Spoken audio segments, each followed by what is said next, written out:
So Donald Trump accepted this world champion of a good, clean, beautiful coal or some bullshit prize from some coal workers in the Oval Office on Wednesday.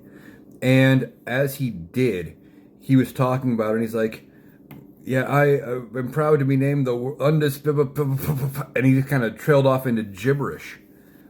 If you haven't seen the clip, look it up. It is bad, and it sparks fresh concerns about Donald Trump's health. Now, Donald Trump is not a healthy person. We've been talking about this. Very serious concerns about dementia or other mental problems, possibly a stroke. And this is a sign that he could have had another incident on camera in the Oval Office. Now, he was able to recover, and he comes back a couple of seconds later. He's like, "Mike, when did this come out?" And he starts to sound kind of normal.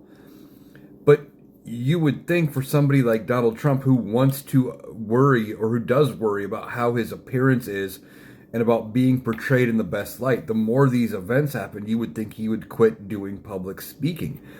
But he can't because his ego won't let him out of the limelight. He's got to do these events, he's got to be in front of the press. He wants that attention. But this is highlighting how bad his health is getting.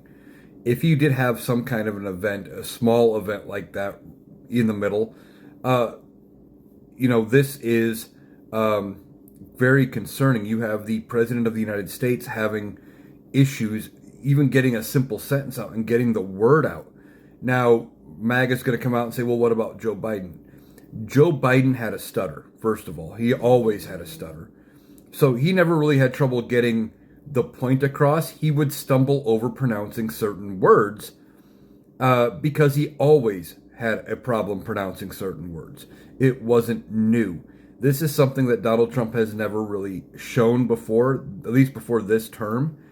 And since it is something relatively new, it is more concerning. You add it in with everything else, including the fact that he talks about having taken multiple cognitive assessments, and you listen to how he describes those cognitive assessments, and you realize he is talking about the Montreal Cognitive Assessment, and those are things you give to people you suspect are suffering from some kind of dementia.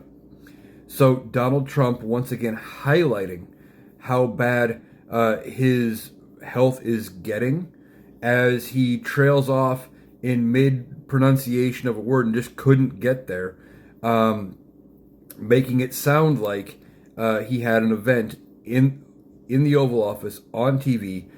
And I don't know how they're going to try to explain this away, but I'm sure they will try to find something to cover it up.